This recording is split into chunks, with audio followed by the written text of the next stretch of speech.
Assalamualaikum warahmatullahi wabarakatuh. Jumpa lagi dengan saya di Abil Maiwa Channel. Jadi teman-teman, channel ini merupakan channel pendidikan tempat kita berbagi tentang aplikasi pendidikan, Microsoft Office, serta tips dan triks komputer.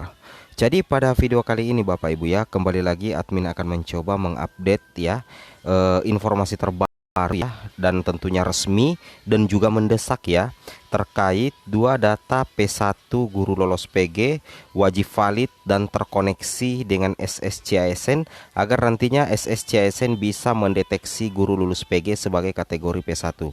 Jadi Bapak Ibu, menurut informasi yang kami tangkap di Juknis P3K 2022, bahwasanya ada dua data utama yang wajib valid dan tentunya itu dipastikan harus terkoneksi Bapak Ibu ya, antara SSCISN. Karena kenapa? Kalau misalkan data itu tidak terkoneksi, bisa jadi meskipun Bapak Ibu adalah pelamar prioritas 1, nantinya tidak akan terdeteksi sebagai pelamar prioritas 1 di SSCISN jika misalkan ada masalah dengan dua data tersebut. Nah, jadi seperti itu Bapak Ibu ya. Jadi meskipun Bapak Ibu ini sudah dijamin bahwasanya tidak perlu membuat akun, kemudian sisa login saja, update data, tetapi ada dua data yang sebelumnya Bapak Ibu harus jamin valid ya.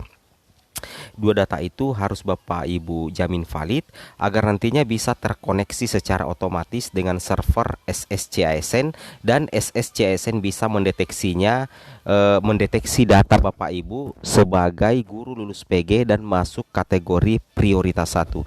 Dan tanpa alasan ya kami membuat konten ini karena kami mendapatkan sedikit pencerahan di Juknis baru yang kami kombinasikan dengan mekanisme seleksi P3K 2022 setelah rakor kemarin ya, tanggal 13 September 2022. Seperti itu ya Bapak Ibu ya. Oke, tanpa panjang lebar lagi, sebelum kita lanjut, bagi rekan-rekan guru yang baru menemukan channel ini, jangan lupa tekan tombol subscribe-nya dan aktifkan lonceng notifikasi agar setiap hari Bapak Ibu bisa mendapatkan informasi terbaru dari kami. Baik, kita langsung saja Bapak Ibu ya, to the point di informasinya. Nah, di sini Bapak Ibu bisa memperhatikan di Juknis ya, tepatnya di bab ketiga, pelaksanaan seleksi administrasi.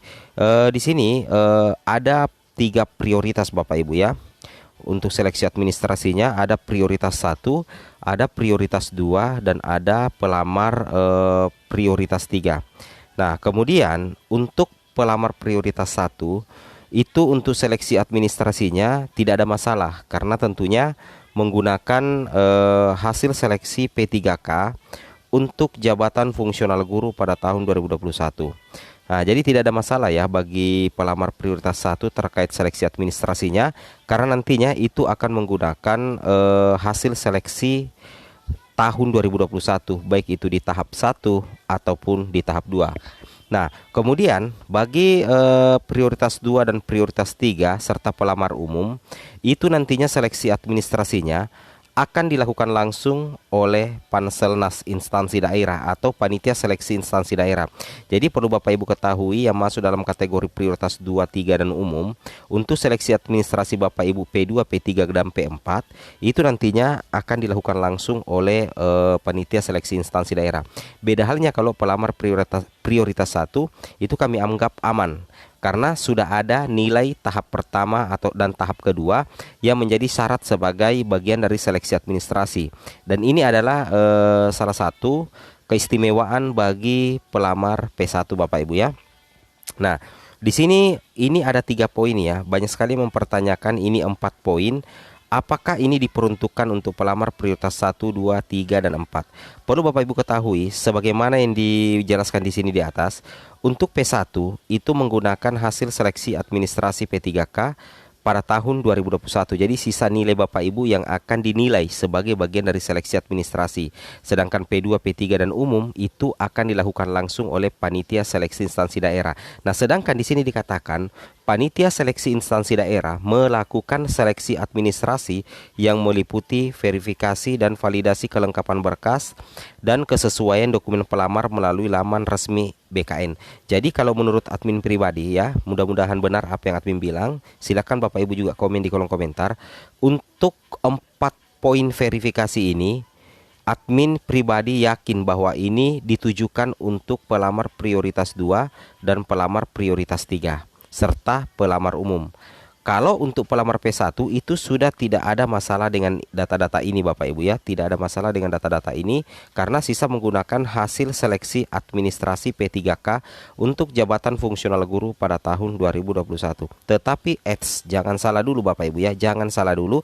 Meskipun untuk P1 sudah aman dari segi administrasi karena sisa menggunakan hasil seleksi administrasi P3K untuk jabatan fungsional guru pada tahun 2021, ada satu hal yang Bapak Ibu harus penuhi. Nah, ada dua data yang wajib terkoneksi di SSCASN.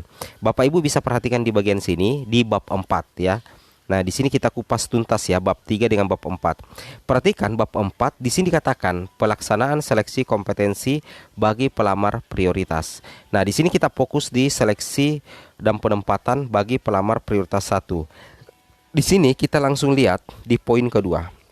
Di sini dikatakan ternyata Bapak Ibu ya, ada 2 data pelamar prioritas 1 yang harus valid karena nantinya itu akan ditarik langsung oleh servernya SSCASN untuk mendeteksi setiap pelamar P3K apakah nanti masuk dalam kategori P1, P2 dan P3. Nah, ini untuk P1 Bapak Ibu harus pastikan bahwa data individu lulus nilai ambang batas berdasarkan database kelulusan BKN. Jadi ini terkait dengan nilai Bapak Ibu. Nilai di tahap 1 dan nilai tahap 2 itu seharusnya sudah ada di database kelulusan BKN. Jadi saya yakin untuk poin A ini tidak ada masalah karena ini bagiannya dari Panselnas. Otomatis Panselnas sudah merekap nilai-nilai Bapak Ibu sehingga Bapak Ibu dikatakan sebagai pelamar prioritas 1 dan juga pelamar prioritas 2. Seperti itu Bapak Ibu ya. Kemudian yang menurut admin di sini yang harus betul-betul Bapak Ibu guru perhatikan terutama yang pelamar prioritas 1 yaitu poin B, yaitu data pokok pendidikan tahun 2021 sebagai identifikasi keberadaan individu pada huruf A. Ini tentunya untuk poin B ini Bapak Ibu ya, bukan bagian dari Panselnas ya, bukan Panselnas yang memvalidkan. Beda kalau yang di poin A. Kalau yang di poin A ini adalah Panselnas yang memvalidkan karena secara otomatis Panselnas pastinya sudah memasukkan ke dalam data kelulusan BKN sehingga admin anggap ini tidak ada masalah. Yang bermasalah nantinya kalau misalkan ada salah-salah atau Bapak Ibu tidak memperhatikan data tersebut, itu adalah di bagian B, yaitu data pokok pendidikan tahun 2021. Berarti Dapodik Bapak Ibu ya. Saya ulangi, Dapodik Bapak Ibu ini bukan bagiannya Panselnas untuk memvalidkan, tetapi bagian sekolah dan usaha Bapak Ibu sendiri bersama operator sekolah. Karena Dapodik itu ada di sekolah Bapak Ibu ya.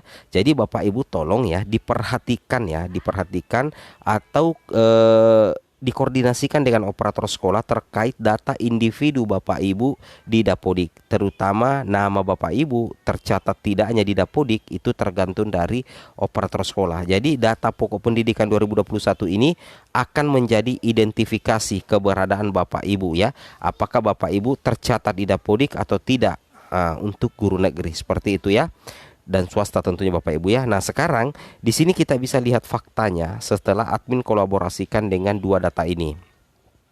Perhatikan ya, di sini ini yang data pertama ini adalah mekanisme P3K. Di sini dikatakan sistem yang terintegrasi akan memilih kategori pelamar. Berarti di sini ada tertulis yang Juknis bab 4. Di sini ada tertulis data pokok pendidikan sebagai identifikasi. Kita perhatikan di sini, kita berikan tanda panah. Di sini Dapodik Bapak Ibu ya, Dapodik. Jadi intinya sumber data Bapak Ibu agar bisa terdeteksi apakah Bapak Ibu P1, P2, P3 dan P4 atau umum, itu adalah data awalnya adalah Dapodik. Terutama bagi Bapak Ibu sebagai pelamar prioritas 1. Sangat rugi rasanya kalau misalkan data Bapak Ibu di Dapodik itu bermasalah ya, sehingga nantinya di SSCASN ada masalah sehingga tidak mendeteksi posisi Bapak Ibu sebagai pelamar prioritas 1. Itu yang harus Bapak Ibu pahami ya. Oke, mungkin cukup sampai di sini ya. Tapi masih ada satu di sini yang terakhir Bapak Ibu ya. Sebelum kita menutup video pertemuan kita pada hari ini, itu terkait dengan apa namanya? Terkait dengan kapan sih sebenarnya pelamaran untuk P3K di tahun 2022. Untuk pelamaran atau pendaftaran di SSC-ASN itu kemungkinan dibuka pada bulan September ya. Dibuka pada bulan September sampai bulan Oktober 2022. Ini untuk pelamaran.